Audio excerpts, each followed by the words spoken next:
સ્કૂલે પહોંચી ગયા છે. છેલ્લા લબાચા ઉપર લીધા છે. ધાર્મીની મમ્મી આગળ વહી ગયા.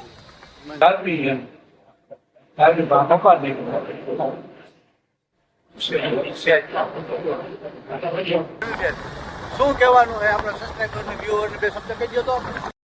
જય મુરલીધર ડાયરાને કેમ ડાયરો બધો મજામાં. ફરી એક નવો વિડીયો ચાલુ કરી દીધો છે અને વેકેશન બસ ખુલી ગયું છે. ટૂંકમાં મારો વિડીયો એવો છે ત્યાં ખુલી ગયું છે અને અમારા ધાર્મીબેન છે ને તો બધી એની વ્યવસ્થા કરે છે, બધું એનું પેકિંગ હાલે છે. પેકિંગ શું કરવા કે અમારા ધાર્મીબેન હોસ્ટેલમાં જવાના છે. એના ઠેલા પેકિંગ થઈ ગયા છે, 2 ઠેલા. આ એની ફાઇલ છે ડોક્યુમેન્ટની. આ શું છે ચોપડા ને એવું છે. ફાઇલ અંદર મૂકી દીધી છે. 2 ઠેલા હીડા ભર્યા છે બરાબર. એક ચોપડા ને એવું બધું છે અને બધી વ્યવસ્થા અત્યારથી કરી લીધી. હજી જવાની તો 3 દિવસની વાત છે, મતલબ 10 તારીખે જવાનું છે. તો અત્યારે એના બીજા જે કપડાં છે ને એમાં પારસી કરે છે. અમારા ઢીંગુબેન હજી ભૂતા છે. તો ભાઈ અમારા ધાબીબેન હોસ્ટેલમાં જાય છે. ટૂંકમાં હજી 4 દિનની વાર છે પણ આ જ વિડીયોની અંદર બધું આવી જશે. અહીંથી મૂકવા જાય એના સ્કૂલ એ સિટીની અંદર છે એ સ્કૂલની અંદર છે, બધું આ જ વિડીયોની અંદર આવી જશે. હાલમાં ધાબીબેનને જવાની 2 દિનની વાત છે. થોડી ખરીદી કરવાની છે, થોડુંક રહી ગયું, બાકી બધી જાતી કરી લીધી છે. થોડુંક રહી ગયું છે, કરી આવી. ધાર્મીબેન શું કહેવાનું છે આપણા સબસ્ક્રાઈબરને વ્યુઅરને બે શબ્દ કહી દો તો.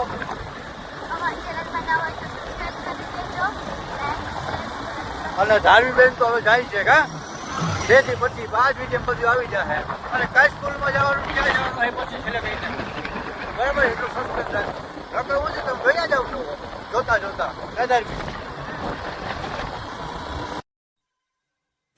ભાઈ આજે છે ને કાલે સવારે હવે હું ધાર્મીને મૂકવા જઈ છે હોસ્ટેલ. આજે છેલ્લો દિવસ છે. આજે ટૂંકમાં છેલ્લી રાત છે અમારે ભેગી. કાલની રાતે તો હવે હોસ્ટેલમાં આવી છે મારા ધાર્મીને.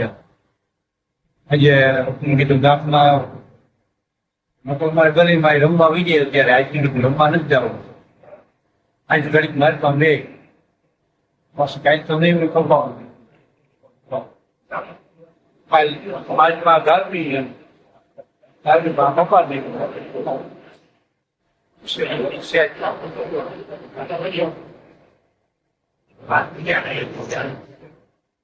હાલો મિત્રો, બપોરનો 1 વાગ્યો છે. બપોરનો બુધવાર છે, લાઇટ નથી અને અમારે અહીંથી 1:45 વાગે નીકળવાનું છે ધાર્મીબેન લઈને.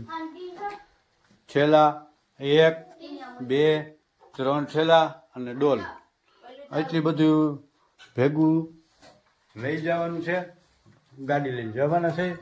અને ધાર્મીબેન હમણાં બેન છે ને 2-5 મિનિટ પહેલાં બેનપણીને મળી આવી, આડોશ પાડોશને મળી આવી બધાને. અને હવે 1 વાગ્યો છે, મતલબ અડધી પોણી કલાક પછી હવે નીકળવાના થઈ જાય.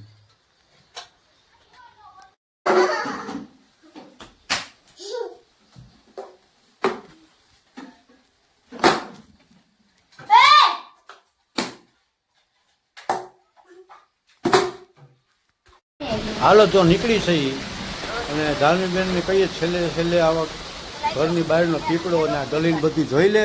હવે પાછા 2 મહિના સુધી તને આ વસ્તુ જોવા મળશે. આ ગલી આપણું ઘર જ્યાં તું રમતી હતી ને, જ્યાં બધી જગ્યાએ 2-2.5 મહિના પછી તને જોવા મળશે. હવે તો હેલો યુટ્યુબ ફેમિલી, તો હું જઈ રહી છું હોસ્ટેલમાં.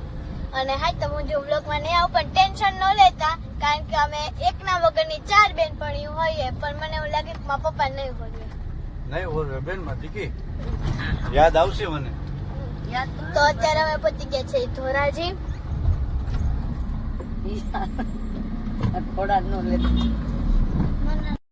સ્કૂલે પહોંચી ગયા છે. છેલ્લા લબાચા ઉપર લીધા છે.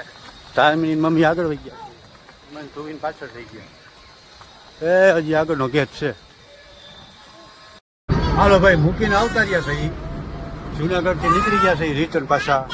અમારા ધાર્મીબેન વયા ગયા સ્કૂલે હોસ્ટેલમાં અને બેસાડી છે જુનાગઢ કાંબરિયા સ્કૂલની અંદર. ગયા વખતે મારી દીકરીના ઠેલા અને મારી દીકરી ક્યાંય બાજુમાં બેઠી હતી ડ્રાઈવર સીટની બાજુમાં. અત્યારે ધોવી હે અમારી ગાડી ખાલી થઈ ગઈ અને ઘરે ખાલી થઈ ગયું ભાઈ. દીકરી છે ને 1 હોય કે 2 હોય કે 4 હોય, ઓછું લાગે હો ભાઈ, વહી જાય નહીં છે. હવે અમારા ધાર્મિકબેન બ્લોકમાં છે જન્માષ્ટમી સુધી નહીં આવે, એ રજા પડશે હવે જન્માષ્ટમી ઉપર 10 દિવસની, ત્યારે મળશું.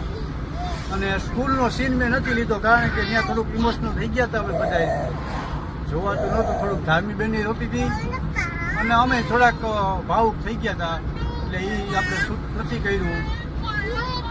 અને અહીંયા બીજા બધા હોય ને બીજા કોઈને ગમે ના ગમે એટલે એ શૂટ આપણે નથી કર્યું. તો હજી થોડુંક અત્યારે અમને પણ સાચી ખબર ઘરે જઈને જ્યારે સાંજે ઝાડુ કરવા બેસીશું ને સાંજે પૂછું ને ત્યારે ધાર્મિક બહુ યાદ આવશે બેન ભાઈ. કાંઈ વાંધો નહીં ભાઈ, હવે હાલો મળી ઘરે જઈ. અને દીદી સાંભળે બેન, ધાર્મિક દીદી પાસે જાવું મારે દીકા બાયણે દીદી ઓહરી કાં અહીંયા કે નહીં આવું મને દીદી સાંભળે. 4-5 દી લાગશે, થોડુંક થાય અમને એવું વિચારતા આવે. જરી ઘરે આવું ને એટલે એવું કે બધાય કે અટાણે ધાર્મિક શું કરતી છે. હવે ભાઈ થોડુંક સામાજિક જ્ઞાન પણ જરૂરી છે જીવનની અંદર. થોડુંક જીવનની અંદર દુઃખ આવે દીકરીઓ માટે એ પણ જરૂરી છે. આ સમયની અંદર થોડુંક દુઃખની જરૂર પડે, હોવું જોઈએ. તેમાંથી ટેવાઈ જાય કે ભાઈ આ દુઃખમાં આપણે શું કરવાનું શું નહીં કરવાનું. એટલે આવું છે બધું ભાઈ. બાકી છોકરીઓને અહીંયા અપડાઉન કરવું ને એના કરતાં વિશેષ છે હોસ્ટેલની અંદર રાખવું ને, જો સારું હોય તો બરાબર. એટલે